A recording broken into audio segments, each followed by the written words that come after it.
Bismillahirrahmanirrahim. Assalamualaikum warahmatullahi wabarakatuh. Alhamdulillahirrabbilalamin, kita bersyukur kepada Allah Subhanahu wa taala masih diberikan kesempatan untuk berkuliah walaupun kita laksanakan perkuliahan secara online atau dalam jaringan. Izinkan saya pada video kali ini akan membahas materi lanjutan terkait dengan database, dan untuk video kali ini akan membahas tentang lingkungan basis data. Oke, baik. Jadi nanti apa yang akan disampaikan adalah berkaitan dengan arsitektur sistem basis data, lingkungan basis data itu sendiri, komponen dan tipe sistem basis data, dan juga nanti berkaitan dengan database management system. Walaupun database management system ini sudah kita bahas di pertemuan sebelumnya atau di video sebelumnya, nanti kita akan bahas lagi. Yang pertama adalah arsitektur sistem basis data. Jadi tujuan arsitektur sistem basis data ini adalah memberikan kerangka kerja. Jadi kerangka kerja ini untuk bagaimana nanti membangun basis data. Kita akan tahu level-level dari basis data itu seperti apa atau level arsitekturnya. Nah, kalau kita berbicara arsitektur atau level-levelnya, maka arsitektur basis data ini terbagi menjadi 3 level. Yang pertama adalah internal. Nah, internal ini sering disebut juga dengan physical level, karena di bagian ini database berhubungan langsung dengan penyimpanan secara fisik di storage atau di hard drive. Kemudian yang kedua adalah eksternal. Nah, eksternal ini atau disebut dengan view level. Eksternal ini yang nanti bagaimana data itu direpresentasikan sehingga kita sebagai pengguna dapat melihat langsung data atau informasi yang dikeluarkan dari basis data yang tersimpan secara fisik. Kemudian yang ketiga adalah konseptual atau logical level. Nah, ini yang menjadi penghubung antara internal dan eksternal tadi. Konseptual ini yang akan menjadi penghubung apa yang sudah database yang data yang tersimpan secara fisik, kemudian apa yang kita lihat sebagai pengguna. Kalau kita lihat gambar di sini, yang pertama adalah external level.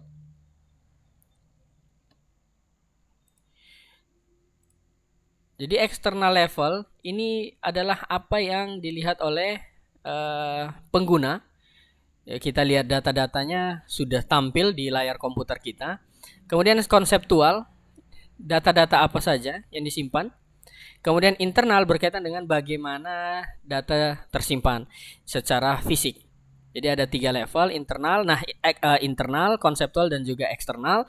Nanti dari eksternal ini ya pengguna yang satu dengan pengguna yang lain bisa saja berbeda penglihatannya, atau bisa saja data yang dikeluarkan berbeda-beda tergantung dari akses yang diberikan kepada pengguna. Misalkan administrator bisa melihat semua data, operator bisa melihat beberapa data, sedangkan end user masyarakat misalkan tidak bisa melihat semua data. Ini detailnya. Jadi detailnya misalkan user A melihat data transaksi 1 ya cuman nama, kota, tanggal, dan jumlah. Sedangkan user B itu melihat nama, kota, tanggal, dan quantity. Ini adalah external view di mana user A dan user B itu melihat data yang berbeda, tetapi datanya itu semuanya sama, dikelola oleh DBMS. Nah, DBMS ini masuk di dalam level konseptual, di mana DBMS ini nanti yang akan penghubung antara data yang tersimpan secara fisik dan juga user. Data abstraksi, jadi itu juga disebut dengan abstraction data, yaitu di mana DBMS ini yang nanti mengelola data-datanya apa saja. Kemudian misalkan di situ ada tabel customer, ada tabel transaksi, dan juga ada tabel produk. Jadi kalau kita lihat di external view, user A ini mengambil data dari customer dan juga transaksi. Begitu juga dengan user B, dia mengambil dari tabel customer dan juga tabel transaksi. Walaupun tidak semua kolom bisa dilihat sesuai dengan akses yang diberikan per masing-masing user. Nah, kalau kita berbicara skema lingkungan basis data, tentu saja masuk di dalamnya pengguna atau user-usernya, termasuk yang membuat dan juga yang menggunakan. Di dalamnya juga akan ada prosedur. Bagaimana nanti ini berkaitan dengan prosedur dari aplikasi yang dibuat oleh programmer, apa yang dilihat oleh end user. Nah, programmer membuat aplikasi, kemudian aplikasi ini akan mengakses ke database management system. Kemudian database engineer. Ini tugasnya untuk merancang database administrator sebagai admin dari database, dan juga sistem administrator yang mengelola semuanya antara hardware dan juga software. Nah, komponennya apa saja? Kalau kita berbicara komponen sistem basis data, ini terdiri dari hardware, software, brainware atau orang, dan juga prosedur dan juga data. Perangkat keras ini berkaitan dengan peralatan komputer yang harus ada pada proses pengelolaan basis data. Nah, apa saja? Ada komputer, bisa saja server, dan lain-lain. Kemudian jaringan komputer, ini untuk berkomunikasi atau sarana komunikasi data, dan juga peralatan pendukung atau periferal lainnya. Periferal lainnya yang biasanya digunakan untuk entah untuk menginput data ataupun mengelola data yang lain ataupun menampilkan data. Sedangkan berkaitan dengan perangkat lunak atau software, maka ini berkaitan dari atau merupakan bagian penting dari basis data. Nah, fungsinya adalah untuk mengelola basis data. Jadi fungsinya sebagai sarana untuk mengelola basis data. Perangkat lunak itu dapat berupa sistem operasi, jadi Windows, Linux, dan lain-lain. Kemudian DBMS, Oracle, SQL Server, MySQL, dan lain-lain. Berkaitan dengan bahasa pemrograman, PHP, C++, Java, DLP, VB. Kemudian program penunjang atau tools lainnya seperti antivirus dan juga browser. Jadi browser misalkan kita ingin melihat pengelolaan basis datanya menggunakan Google Chrome atau menggunakan Mozilla Firefox dan sebagainya. Kemudian yang ketiga adalah brainware. Jadi kalau kita berbicara brainware, ini tentu saja adalah orang yang nanti ditugaskan untuk mengelola basis data. Jadi untuk mengelola basis data ya tentu saja ada orang di sana yang dari merancang, membuat sampai menggunakan aplikasi pengolahan data. Nah, kalau kita lihat di sini kelompok dari penggunanya ada 5. Yang pertama adalah administrator sistem, kemudian administrator basis data, perancangan basis data, sistem analis, dan juga programmer, serta dengan pemakai akhir atau end user. Administrator sistem itu adalah orang yang bertanggung jawab terhadap sistem secara keseluruhan. Jadi dia yang akan bertanggung jawab terhadap hardware, dia akan bertanggung jawab terhadap software, dan dia juga akan bertanggung jawab terhadap brainware. Dia akan menentukan siapa yang membuat aplikasinya, kemudian nanti siapa yang akan menggunakan. Administrator sistem ini adalah orang yang bertanggung jawab di sana. Kemudian administrator basis data atau database administrator ini orang yang wewenangnya ya untuk mengendalikan khusus di bagian basis datanya. Jadi dia merancang atau dia mengatur sistem basis datanya seperti apa. Sedangkan database designer atau perancang basis data ini yang bertugas untuk merancang basis data nanti disesuaikan sama prosedur kerja. Prosedur kerja yang ada di sebuah instansi atau di sebuah perusahaan atau organisasi. Kemudian dia juga yang akan berkaitan dengan atau merancang basis data berdasarkan kebutuhan data yang akan diolah. Kemudian sistem analis. Sistem analis ini ya orang yang menganalisis sistem. Dia yang akan merancang sistem ini akan berjalan seperti apa. Dia juga mungkin yang akan membuat algoritma, kemudian nanti algoritma itu akan diterjemahkan oleh programmer. Kemudian sistem analis ini juga yang akan membuat model konseptual seperti ERD, DFD, dan lain-lain. Kemudian programmer ini yang bertugas untuk melakukan pengkodingan atau penyusunan program. Jadi dia akan menyusun atau membuat program berdasarkan dengan rancangan basis data yang sudah dibuat oleh database designer dan juga prosedur program yang dibuat oleh sistem analis. Nah, yang terakhir itu adalah pemakai ya. Jadi end user, orang yang nanti akan menggunakan aplikasi yang sudah dibuat oleh programmer, sistem analis, dan lain-lain.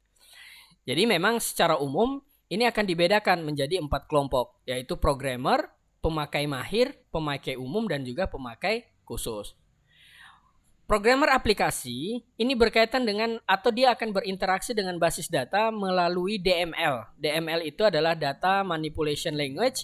Ini yang akan nanti disertakan dalam program yang ditulis di bahasa pemrograman yang digunakan. Jadi menggunakan select, edit, atau update, delete, dan lain-lain. Kemudian pemakai mahir. Pemakai mahir ini adalah pemakai yang berinteraksi dengan sistem tanpa menulis modul program. Nah, pemakai mahir ini dia akan menyatakan query database yang memang sudah disediakan oleh DBMS. Pemakai mahir ini ya tentu saja database designer pasti masuk dalam kategori pemakai mahir karena dia yang akan menggunakan database tanpa program atau tanpa aplikasi, tetapi langsung dengan menggunakan script atau structure query language yang ada di DBMS. Kemudian pemakai umum, kalau pemakai umum ini ya pemakai yang pengguna akhir masuk di dalam sini, ya dia akan berkaitan dengan menggunakan basis data melalui aplikasi tertentu. Jadi dia menggunakan basis data ya menggunakan aplikasi, tidak bersentuhan langsung dengan basis data. Kemudian pemakai khusus. Nah, ini pemakai khusus ini berkaitan dengan aplikasi basis data non-konvensional. Ini biasanya digunakan khusus untuk aplikasi-aplikasi artificial intelligence, export system, image processing, dan lain-lain. Yang memang penggunaan basis datanya itu digunakan atau aplikasi yang digunakan itu memang khusus. Komponen sistem basis data itu ada prosedur. Ini yang tadi lanjutan dari orang atau brainware. Jadi ada hardware, software, brainware. Kemudian yang keempat adalah prosedur. Prosedur ini ya aturan yang diberlakukan. Ini untuk mengelola basis data. Prosedur ini akan dikontrol oleh seorang DBA atau database administrator. Kemudian tentu saja yang berkaitan atau yang sangat penting dari komponen sistem basis data adalah data itu sendiri. Jadi data ini adalah unsur terkecil dari suatu basis data. Ini yang nanti akan diproses, ini yang akan diolah oleh semua komponen-komponen lainnya yang ada di basis data. Kemudian tipe basis data. Jadi kalau kita berbicara mengenai tipe basis data atau sistem basis data, ini dibedakan menjadi jumlah pemakai, ruang lingkup, lokasi, dan juga kegunaannya. Kalau tipe basis data itu digolongkan atau dikelompokkan berdasarkan jumlah pemakai, maka terdiri atas dua, yaitu single user atau desktop database. Jadi ini biasa digunakan oleh satu orang. Kemudian yang kedua adalah multi-user. Multi-user ini ya penggunanya banyak. Workgroup database atau enterprise database. Database yang ada di perusahaan yang digunakan oleh berbagai departemen, maka itu masuk dalam kategori multi-user. Sedangkan kalau misalkan aplikasi tersebut hanya digunakan oleh satu orang, maka dia masuk dalam kategori single user. Kalau kita lihat Siakat di Stitek Bontang itu masuk dalam kategori multi-user karena melibatkan banyak user yang akan menggunakan database tersebut. Jadi ini adalah contohnya. Jadi kalau cuma single user ya hanya berkaitan dengan satu komputer desktop di situ, dia menggunakan, kebanyakan juga aplikasinya adalah aplikasi yang dibangun berbasis desktop. Kemudian kalau multi-user, maka paling tidak database-nya itu harus terkoneksi melalui sebuah jaringan tertentu sehingga nanti dapat diakses oleh lebih dari satu pengguna. Sedangkan kalau kita bedakan basis data atau tipe sistem basis data itu berdasarkan ruang lingkup, maka dia akan terbagi menjadi desktop, workgroup, dan juga enterprise. Desktop ya hanya digunakan di satu perangkat tertentu, workgroup untuk kebutuhan tim tertentu, dan juga enterprise untuk kebutuhan perusahaan. Jadi masing-masing departemen sudah punya aplikasi yang terhubung ke database yang sama. Kemudian kalau kita melihat sistem basis datanya ini berdasarkan lokasi, maka ada terdiri jadi dua, yaitu tersentralisasi. Data ini diletakkan di dalam satu server tertentu. Kemudian ada juga yang tipenya tersebar atau terdistribusi. Kalau terdistribusi ini data memang tersimpan di server, tetapi di komputer yang lain itu ada data juga yang nanti akan dikoneksikan ke database server. Contohnya apa? Kalau tersentralisasi ya seperti Syakat. Semuanya terhubung dalam satu pusat data di mana semua mengakses pada waktu yang bersamaan di data tersebut. Sedangkan kalau misalkan yang tersebar atau distribusi ini sama seperti pangkalan data di PD Dikti, di mana operator atau setiap kampus punya komputer untuk menyimpan data-data tersebut, tetapi nanti datanya bisa terintegrasi ke database pusat yang sudah tersimpan di server. Nah, ini contohnya. Jadi kalau sentralisasi semuanya terpusat di satu server, sedangkan kalau yang distribusi di mini komputer misalkan di sini ada database-nya, di PC ada database-nya, ini ada database-nya, kemudian semua akan terkoneksi ke servernya. Sedangkan kalau dibedakan menjadi kegunaan atau berdasarkan kegunaan, maka terbagi menjadi transaksi, produksi. Jadi basis data digunakan untuk mencatat segala aktivitas transaksi, misalkan bank, supermarket, pabrik, dan lain-lain. Kalau berkaitan dengan pendukung keputusan, maka basis data ini sebagai penunjang atau pengambilan keputusan yang akan dilakukan oleh top manager. Top manager akan mengambil keputusan bahwa berdasarkan data-data yang memang sudah masuk atau data-data yang dia punya melalui basis data atau database. Sedangkan berkaitan dengan data warehouse atau gudang data, ini biasanya memang disimpan semua datanya dengan jumlah kapasitas data yang banyak dan akan dibutuhkan sewaktu-waktu jika memerlukan analisis atau analisa berkaitan dengan data tersebut. Misalkan dia ingin melihat tren penjualan, dia ingin melihat tren transaksi, maka dia membutuhkan data-data dari gudang warehouse. Dia akan bisa menunjukkan juga bahwa tren di bulan Oktober misalkan penjualan mana yang paling besar atau mana yang paling banyak. Nah, berkaitan dengan materi yang berikutnya adalah DBMS atau Database Management System, atau bahasa Indonesianya sering disebut dengan Sistem Manajemen Basis Data. Ini adalah perangkat lunak yang memang dirancang untuk mengelola basis data. Dia akan menjalankan operasi mana yang akan diminta oleh pengguna. Jadi dengan menggunakan DBMS ini, pengguna akan mengelola dari membuat database-nya, kemudian membuat file atau tabelnya, mengelola isi dari tabel tersebut, mengeluarkan data, menyimpan data, mengedit ataupun menghapus data melalui DBMS. Tujuannya apa? Tujuannya ya untuk menghindari kekacauan pengelolaan data yang jumlahnya besar. Jadi misalkan banyak yang akan mengakses data dan lain-lain. Atau datanya memang banyak di kampus, data mahasiswa ratusan, ribuan, bahkan puluhan ribu. Ya kalau misalkan tidak menggunakan basis data, maka pengolahan data yang cukup besar atau jumlahnya besar akan memakan waktu juga yang cukup lama. Kemudian DBMS ini juga perantara, jadi perantara antara pengguna, entah itu pengguna mahir ataupun pengguna umum dengan database-nya. Jadi nanti dia akan berinteraksi menggunakan DBMS dengan menggunakan bahasa-bahasa yang sudah ditentukan. Misalkan kalau MySQL menggunakan Structured Query Language atau SQL. Tujuannya untuk agar basis data ini dapat digunakan bersama-sama, agar proses akses data ini lebih mudah dan cepat, untuk menghemat ruang penyimpanan data, dan tentu saja menjaga keamanan data juga dengan pembuatan akses user dan sebagainya macamnya. Ini juga akan mencegah duplikasi dan inkonsistensi data, dan tentu saja akan dapat menangani jumlah data yang besar. Sedangkan fungsinya ya untuk manajemen kamus data. Kamus data itu ya kita akan mengetahui nanti misalkan penyimpanan datanya itu apa, tipe datanya apa yang digunakan.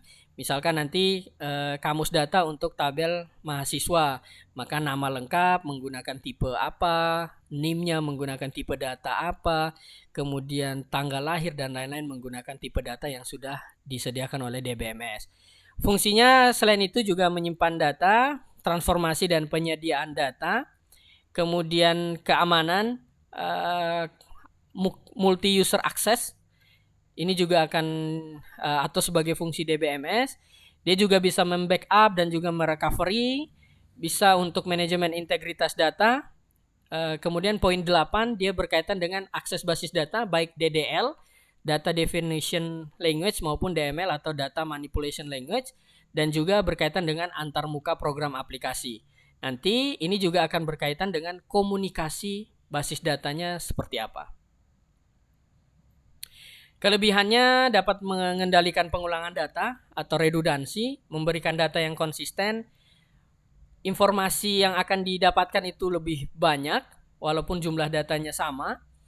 Kemudian memakai data bersama-sama, memperbaiki integritas data, keamanan, standarisasi, respon data, dan juga layanan backup dan recovery sesuai dengan tujuan dan juga fungsi DBMS tadi. Sedangkan kekurangannya ya penggunaannya pasti cukup kompleks. Ini untuk pengguna yang umum belum tentu bisa menggunakan DBMS. Kemudian kompleksitas DBMS ini ukurannya juga tentu saja akan besar. Semakin banyak data juga akan semakin besar penyimpanannya. Biaya DBMS juga berbeda-beda. Ada yang gratis, ada yang berbayar. Bahkan yang berbayar itu juga ada yang sangat mahal. Ini tergantung dari lingkungan ataupun fungsi yang disediakan oleh masing-masing DBMS.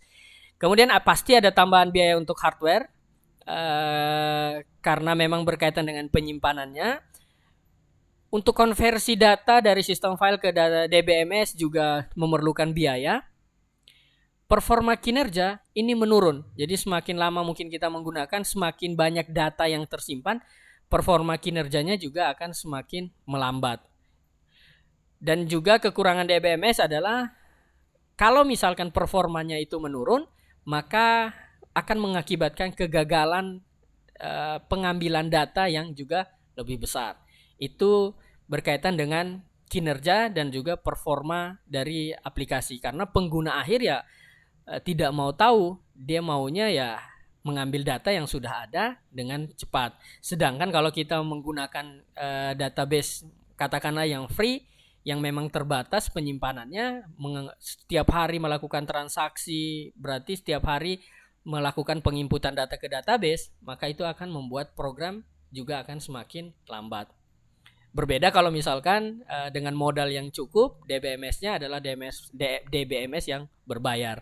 Itu mungkin punya kemampuan yang lebih. Nah, jadi itu saja yang bisa saya sampaikan melalui video ini. Mudah-mudahan bermanfaat buat rekan-rekan sekalian. Jika ada pertanyaan bisa langsung melalui WhatsApp ataupun email ataupun melalui kolom komentar. Terima kasih atas perhatiannya. Assalamualaikum warahmatullahi wabarakatuh.